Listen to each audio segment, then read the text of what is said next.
All right, so this story is going to be when I was in the Air Force, and it was 1994.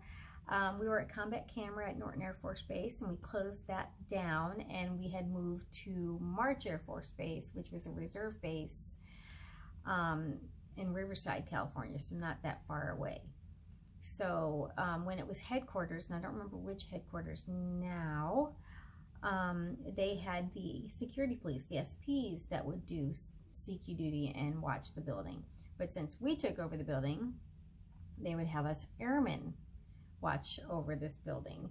So at night, 12-hour shifts from 7 to 7 in the morning, we would watch, and we'd have to do the hourly check, make sure the doors are locked, all that kind of stuff. So we were off base. We weren't part of the main base, which is why we had to have security.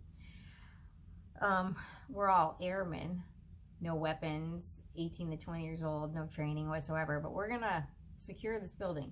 So anyway, I got my husband to do CQD this night with me because I didn't want, if I was gonna do 12-hour shifts, I wanted to be with somebody I wanted to be with. He wasn't happy about that because he wasn't on the roster. So yeah, he's still not happy about it if we bring this story up. So anyway, this night, what happened is I left him at the CQ front desk so I could go into the hallway under the commander's desk, the stairwell that had a payphone. Yes, a payphone, before cell phones, before all that. And I wanted to call home and talk to my dad. So that's what I did. So I went through these double doors, these floppy doors, and that's when I was in the stairwell, and I'm just on the phone right below the stairwell, and I'm talking to my dad. We're just talking about all kinds of stuff, war stories and this and that. And while I'm talking to him, I realized that there's a noise happening, but I hadn't even been aware of because I was just so engrossed in what we were talking about. And all of a sudden, once I became aware of it, I realized it sounded like a rubber ball or a ball being bounced on the stairwell right above me. Dun dun dun dun. You know, like Steve McQueen in The Great Escape, like that. Dun dun dun dun. It was very specific. I knew it was a ball bouncing, and I start freaking out because it's just me and my husband in the building, and my husband's out front at the CQ desk, and I know he's not playing with a ball above my head in a stairwell. So I think there's an intruder. So I play it cool. I just keep talking to my dad like nothing happened, like I didn't notice anything wrong. And I finally get off the phone with my dad. I tried to end it really quick, and I just go busting through the double doors to my husband. I'm like, there's an intruder, there's an intruder. Da, da, da, da, da. My husband's like, holy shit, I don't know what to do. I mean, they didn't give us guns, you know. So my husband's pretty tough, but if he's gonna face somebody, he wants to have a weapon with him, and I kind of don't blame him. But I'm like, we have to go investigate. No, we don't. We have to call, you know, security police. And I'm like, yeah, we do, but we have to go. We should go investigate. We don't know who that is.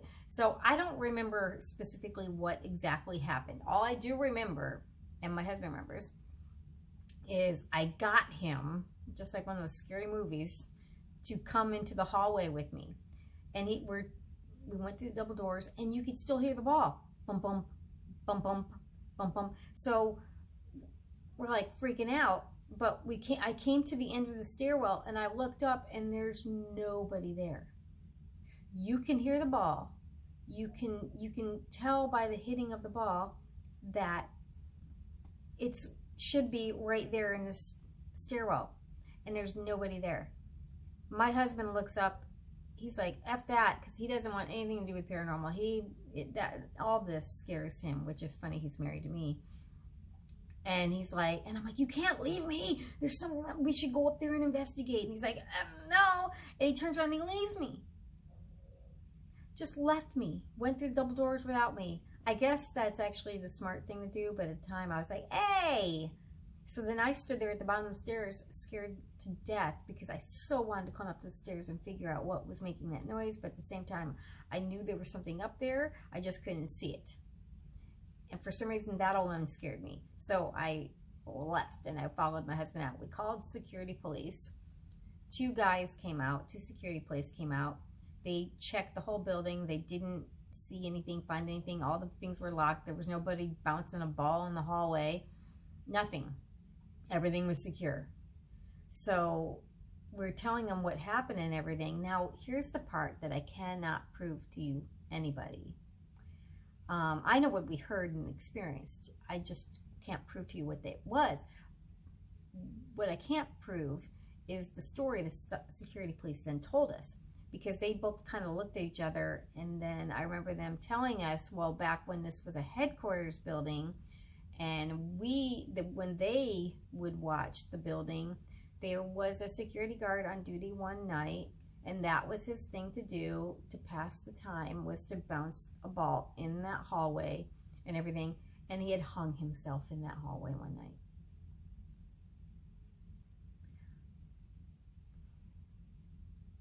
I don't know if that's true or not.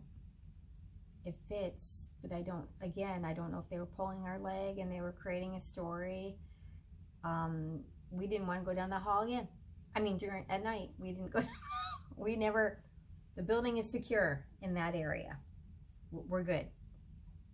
So, yeah, I don't know. I know what we heard, and I still can't explain that. It wasn't the ground squirrels in the walls. I know that, because we did have that. So I don't know.